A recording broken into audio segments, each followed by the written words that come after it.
you can see that the Ranger is now 0 gold, the Cavalry is 0 gold, the Field Cannon is 0 gold, the Bombard is 0 gold, and the Musketman is 0 gold.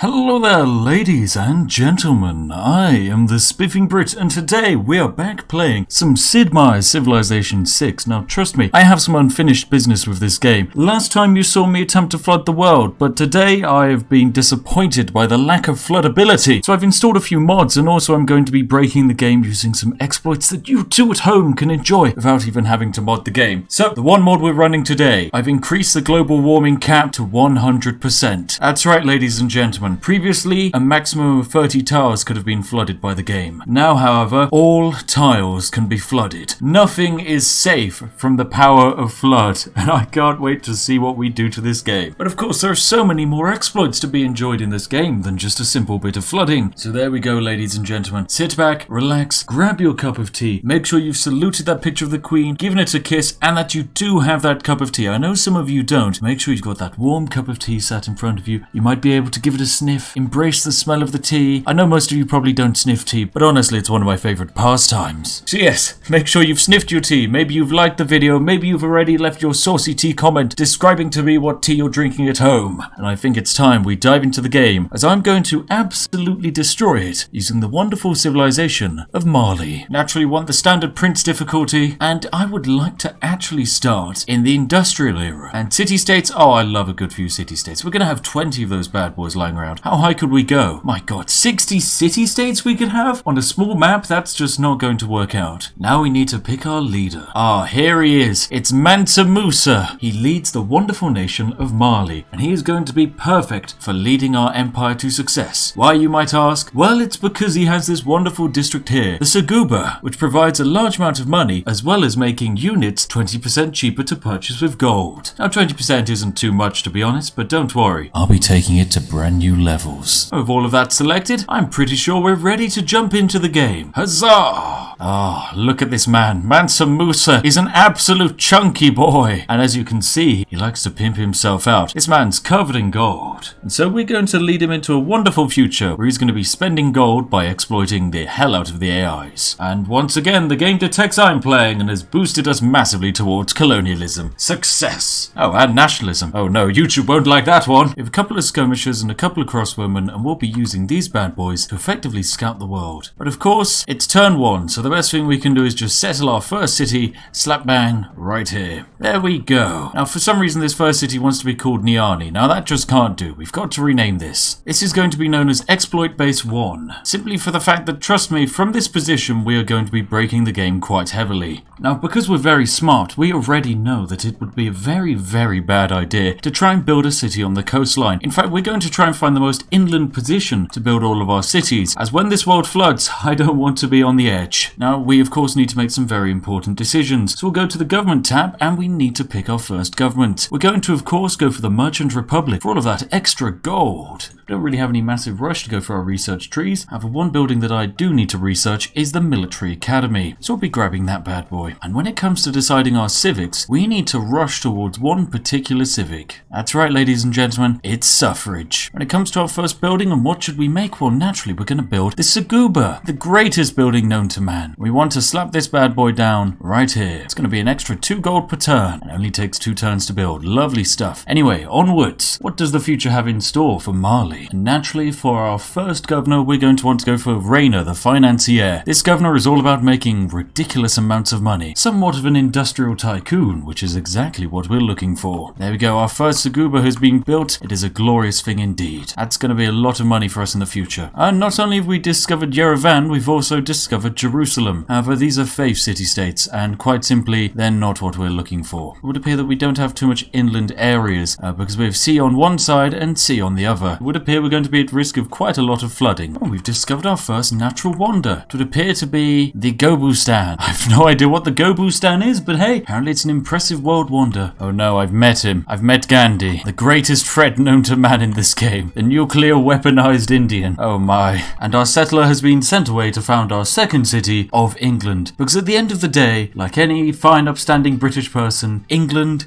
is my city. So what am I actually aiming for? Well, I've discovered something wonderful as Mali, which is that due to their wonderful bonus to get 20% off units, if you couple it with the military academy, which provides an additional 20% off, that means buying units is now 40% cheaper. That's not bad at all, but you can add even more things into the mix. For example, when you become a democracy, you get an additional 25% off, but that's not where it ends, for I have another trick up my sleeve. I'll be saving that one for later, and you're just going to have to look out for it. I've discovered an island which I'm going to be dubbing the Iron Crab Island. Not to be confused with the famous British naval ship of the Ironclad, this is the Iron Crab, an island populated entirely by massive crab populations and iron. Some will say that in about 1,000 years' time, the crabs will learn how to forge the iron, and then we'll be dealing with metal crab warriors. Honestly, I think that's something I'm looking forward to. If that's not in my favourite game, Civ Beyond Earth, then I don't know what is, because I actually haven't played that game. In fact, I don't think anyone played the game. Yes, I think that was its main issue. The game is shaping up rather well. I've discovered most of the other AIs out there, and here we have the final piece of my puzzle. This is the city-state of Ngazagamu. There we go. Of course, I got it eventually. Please don't bombard me in the comments section with links to how to actually pronounce this. I know I'm British, but come on, please, you have to allow us a bit of leeway. I mean, quite a lot of places in the world give us a lot of leeway for giving us a lot of stuff without even speaking their language. So I mean, yes, it's perfectly fine. Why are they so good? Well, that's because they have this wonderful suzerain bonus. When you are their suzerain, you get this unique bonus. Land, combat, or support units are 20% cheaper to purchase with gold. That is very nice, isn't it? So we're going to be ploughing all of our lovely envoys into this one city-state. It will be mine. Oh yes, it will be mine. Hopefully, given time, my actions will make sense to you. But for the moment, most of my civilization building is going to look very strange. Oh, and I've met the final player. It's Russia. There we have it. We've set up our first colony over here. Apparently wants to be called Wallata. Now, according to the history books, Mali didn't exactly own colonies. If anything, they became a colony. So we're going to call this the old switcheroo. As in today's game, we're going to be pulling the old switcheroo on all of those colonial powers like Russia, Germany, the French, the Canadians. They want a colonial power. I'm also going to settle a city right on the Russian Empire's borders. It's going to drive them mad, but hey, trust me, it's going to be good fun to do so. So wabam, another city is settled. Nauru becomes the first settlement on East Africa. What? This is East Africa? Oh, I was not aware of that. What are we going to call this? Well, apparently we built this place in East Africa, so this is going to be Ethiopia 2. Electric Boogaloo. That's right, they won't be expecting the rise of the second Ethiopia. Now we have a good string of cities set up with Ethiopia 2, we have the old switcheroo, Tawadini, Exploit Base 1, and of course England. Now these are some pretty basic cities, but they all are lacking one important thing, the encampment. Because with our technology tree, we recently researched the military academy, and this allows corps and armies to be trained directly at the military encampment, and it also makes them 25% cheaper. And of course, in Exploit Base 1, to speed up the process even more, we can outright just buy an encampment. Who needs to build one of these bad boys when you can just slap it down anywhere? Wabam! There we have it. An encampment is made. We are now beginning production on our brand new military academy in the lovely city of Exploit Base 1. This really is going to turn into an exploit base, just you watch. Instead of actually building this military academy, I'm just going to buy it. And suddenly now, this heavy chariot, which previously cost us 40 gold to purchase, is now down to 30 gold. But we can take this further. Right, allow me to demonstrate, ladies and gentlemen, one of my favourite exploits that currently exists in the game. Now, it's not going to cost you too much, and you can do it when you hit the industrialization stage. As you can see, we've just discovered coal. We are now receiving +4 coal per turn from this lovely coal deposit here. Very nice indeed. Now let's visit Gandhi over here. Gandhi does not have coal, but Gandhi would like coal, so we're gonna give him a piece of coal. Let's go, what would you give me for this? Gandhi is naturally no fool, and for one piece of coal he will only offer 1 gold. However, that's just not going to do. So what if we ask for some gold per turn? Gandhi goes, no, Spiff, look, come on. I cannot accept this deal. It's outright stupid. So that's fine, I understand, I'm a reasonable man. So I will then go, Gandhi, make this deal more equitable. So Gandhi goes, fine, okay, look, I was going to offer you 1 gold originally. Now I'm going to offer you 1 gold and 5 gold per turn for 30 turns. For 1 coal, which guess what? I get 4 of those per turn, so that's fine. Yeah, we accept that deal. Thank you, Gandhi. He goes, thank you, friend. That's nice. Good deal. Then what if we go make deal again and then offer him a piece of coal? What will you give me? But give me a gold per turn as well. Make it more equitable, 5 gold per turn. Wha-bam, let's do that as well. And let's make another deal. We're now up at 260 gold per turn, but we can do better than this. Let's offer Gandhi some coal. What would you give me? Gold per turn. Make it more equitable. Wha-bam. And rinse and repeat, ladies and gentlemen. I'll come back to you in a second once I've finished milking Gandhi dry of all of his money. There we have it. We are now at 290 gold per turn. You can see all of the wonderful gold we're getting from Gandhi. Lovely. And here we have it. A new day, a new dawn, 4 more lumps of coal in the stockpile. Let's go over to someone who doesn't like us. Peter the Great of Russia. He is really not a big fan of us. One thing we can do is make a deal with him. Peter, how would you like, I don't know, this lump of coal? What would you give me? 1 gold. But what if I ask for gold per turn? What would you give me? He's going to give me 15 gold and 4 gold for 30 turns. He is giving me this when he is sat on a stockpile of 41 coal. So we're going to accept this deal, and we're going to do that. There we go. And then we can do another deal, which is I'd like to get this coal back. What would you take for it? 5 gold. 5 gold to get this coal back. What if I ask for, I don't know, a few more? He wants 6 gold and 1 gold for turn for 4 lumps of coal. Are you seeing this, ladies and gentlemen? He's given us 4 lumps of coal. So we're going to accept this deal from Peter, and we're going to say goodbye, and then we're going to make a brand new deal, and we're going to sell back to him the coal he gave us.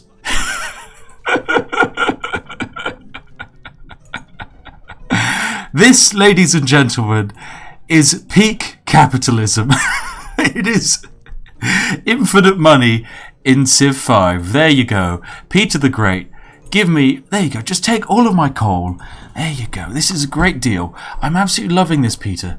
But of course, oh no, we're down to 4 coal. What if we need some coal? Well, don't worry. We're just going to get a bit of extra coal from Peter. There we go. We'll just take, I don't know, 6 coal. What would he ask for this? He'd like 20 gold and 1 gold for 30 turns. You know what, Peter? I'll accept that deal. Yep, that seems like a good deal. And then immediately I would like to sell that back to you. And you're going to give me much more than that. So there we go. Thank you, Peter. So there we have it, ladies and gentlemen. As you can see, we're receiving 80 gold per turn from our trade deals, and we are spending 2 gold per turn on our trade deals. That's right, we are able to buy gold from Peter at the cost of 1 gold per turn, and sell it back to him at the cost of 4 gold per turn. Oh my, oh my, oh my. What have you done to the AI in this game? Oh, nothing is safe from the might of Spiffing. Absolutely nothing. Well, Peter, thank you very much for your generous donation there. Very generous. That's going to go straight to the war fund. Because we can take the gold that Peter's given us and we can start buying units with it. Absolutely tons of units. The units at the moment, they still cost money. And that means that they're just not worth it. We need free units, ladies and gentlemen.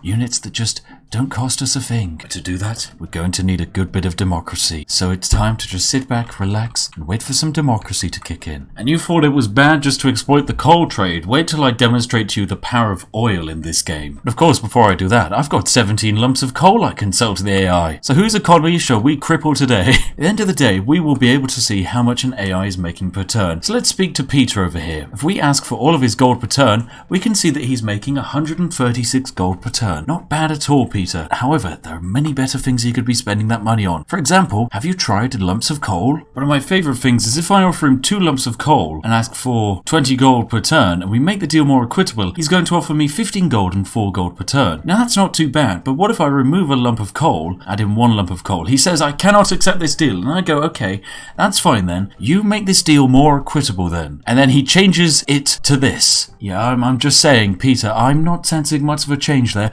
but you know what, I will accept that deal. So, Peter, how much money are you now making per turn? You are now only making 76 gold per turn. So we've managed to halve your income, effectively, just from this wonderful coal trade. I'd like to point out that Peter is actually unfriendly towards me. The best thing is, you can make these deals with even your enemies, and they will always accept. So if you have an enemy who you'd like to go to war with, make sure to do the massive coal trade beforehand with them. And that will result in their economy absolutely destroying itself. Because remember, Peter can't say no to this deal for another 30 turns. So you just enjoy making no money. Right, and I'm back with recording. You might not notice it, but there's been a jump of about 6 hours between now and when I was last recording this video. In that period of time, I've managed to consume a very large amount of gin and tonic. So if the remainder of this video goes completely off the rails, I'm terribly sorry. But alas, that's for future Spiff to deal with. Anyway, you join me as we have our unfriendly rival. That's right, it's Peter the Great of the Russian Empire. Now, we've been doing some lovely trade deals with him. Most importantly, we bought about 60 coal from him, you know, as you do, and then we proceeded to sell it back to him, to the point where he can now no longer give us gold per turn. That's right, he's given us everything he possibly can. If you just look at our trade screen, yes, it's completely and utterly broken.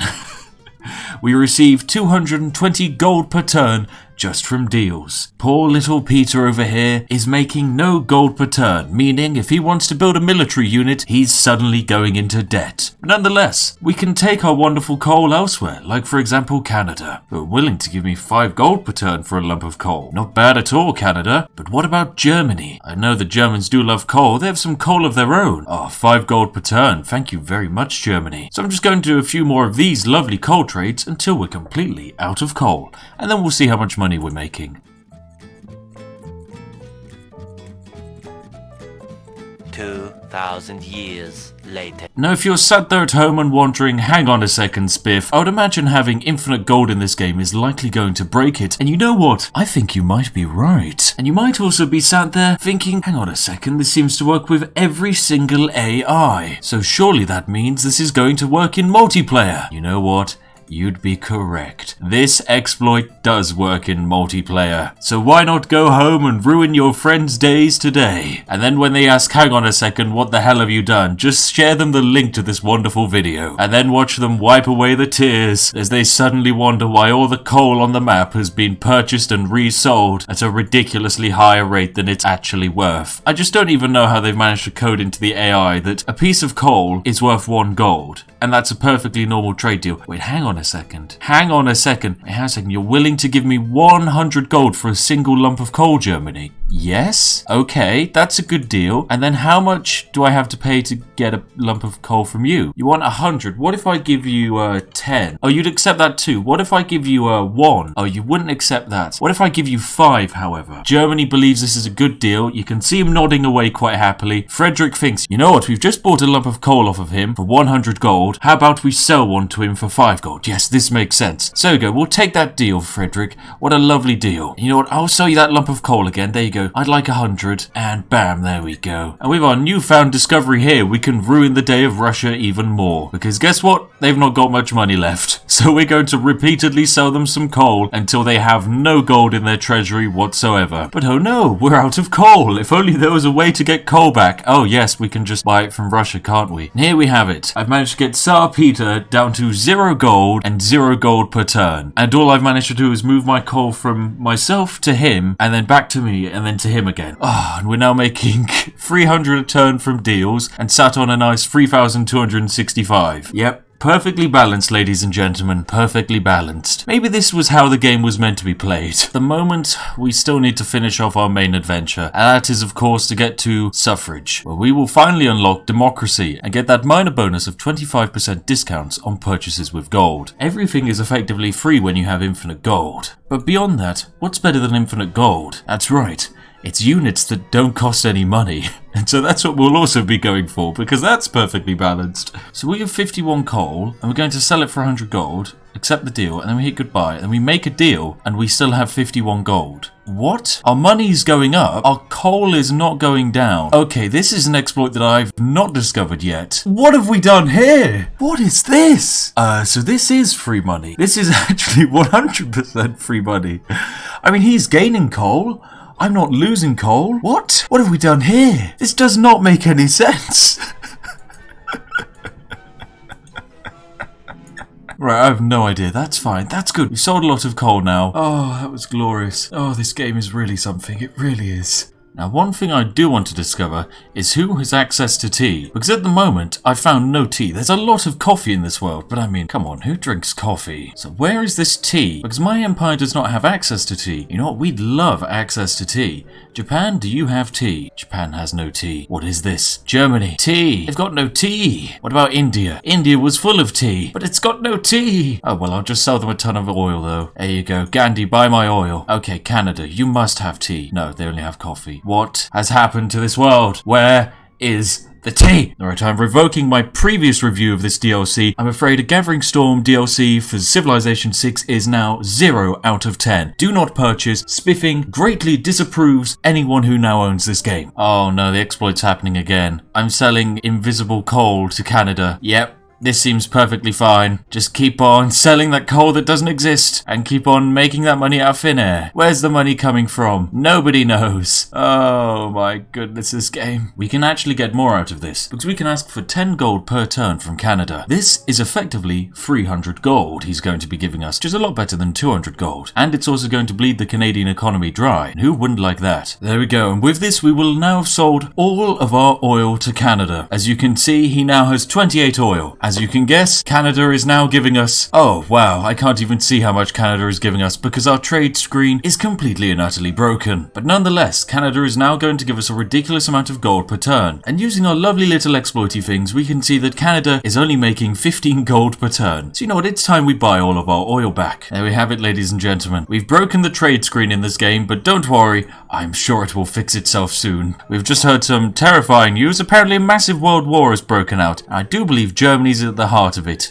Germany's gone to war with France again. Classic. Yes, apparently there have been 40 declarations of war. Okay, that seems perfectly fine, game. Sure, yes, 40 declarations of war in one turn. Sumeria's AI has gone, you know what would be a great idea? We're going to build a city on a tiny island, and that is it. Also, if you've been enjoying this video and you can't wait to see where it's going to end up, then make sure to give it a like, because who knows, you might be passing it on to a brand new person who's never heard of the Spiffing Brit and is going to have their socks absolutely blown off by what is about to happen. At the moment, our spy is going absolutely mad with promotions due to the fact that all of the AIs have noticed we're sat on almost 30,000 gold. That reason they're all trying to siphon funds. And so this spy is doing the single greatest counter-spy job I've ever seen. Oh, I do love cheesing the German AI out of almost all of its resources. Oh, Germany, thank you, friend. Yes, thank you for signing the worst deal you've ever signed, Germany. And the first wave of flooding has hit. It has pretty much wiped out the old switcheroo. Ethiopia 2 Electric Boogaloo has also faced an issue in that the district is currently on fire. I don't really know how flooding has caused fires to break out, but nonetheless, this game says it's very logical. Democracy has been unlocked and we can now become a democracy. Now there's a very important thing we're going to grab, and that is the levy en masse, which is going to discount the maintenance of units by 2 gold per turn. So now that we're a democracy, we have 25% gold discounts. We also have a Seguba, which is our version of the market, and that provides minus 20% discounts. Then there's the Drill Academy, which is a further 20%, and because we're a suzerain of Ngazagamu, that's a further 20%. So, if we go into Exploit Base 1, purchase items with gold, you can see that the Ranger is now 0 gold, the Cavalry is 0 gold, the Field Cannon is 0 gold, the Bombard is 0 gold, and the Musketman is 0 gold.